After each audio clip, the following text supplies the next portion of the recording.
नमस्कार सांगमाने। प्रथम प्रश्न, केउं राक्षस माता सीता को आकर्षित करने पाई सुनार हरिण बेश धारण करथिला? Option A Subahu, option B Maricha, option C Saricha, option D Khara. उत्तर ऑप्शन बी मारीच। 2 नंबर प्रश्न, कौनसी स्त्री को तार बिना सहमति रे छुईले से ध्वंस होइजिब बोली रावण को किए अभिशाप देथिला? Option A Nalakubera, option B Narada Muni, option C Rishi Vashishtha, option D Indradev. उत्तर ऑप्शन ए नलकुबेर। 3 नंबर प्रश्न, माता सीता केउठारे जन्मग्रहण करथिले? Option A Mithila, option B Vrindavan, option C Ayodhya, option D Sri Lanka. उत्तर ऑप्शन ए मिथिला। 4 नंबर प्रश्न, अयोध्यार प्रथम राजा किए थिले? Option A Ikshvaku, option B Aja, option C Dasharatha, option D Ramachandra. उत्तर ऑप्शन ए इक्ष्वाकु। 5 नंबर प्रश्न, रामायण रे गुदाकेश काहाकू कहा जाए? Option A Lakshmana, option B Hanuman, option C Bharata, option D Shatrughna. उत्तर option A Lakshman.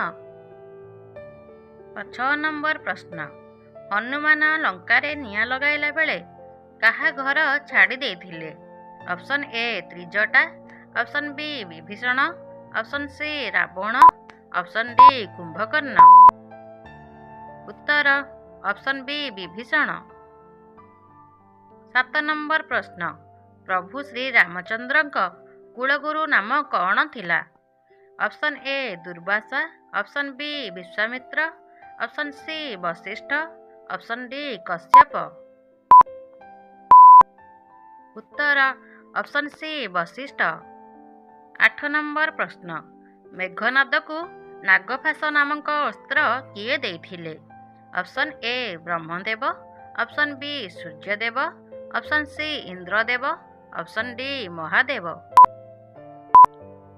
Uttar option C Indradev. 9 number प्रश्न, राजा दशरथଙ୍କ माताଙ୍କ नाम कौन थिला?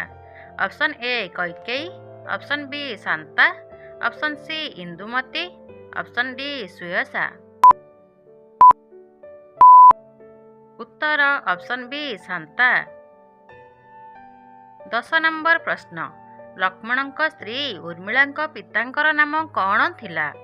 Option A Uttanapada, option B Dasharatha, option C Janaka, option D Dhritarashtra. उत्तर ऑप्शन सी जनक। 11 नंबर प्रश्न, रावण को वध करने लगी श्री रामचंद्र रावण उपरे केउं अस्त्र प्रयोग करथिले?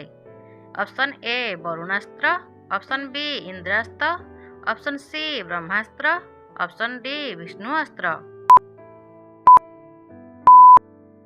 उत्तर ऑप्शन सी ब्रह्मास्त्र।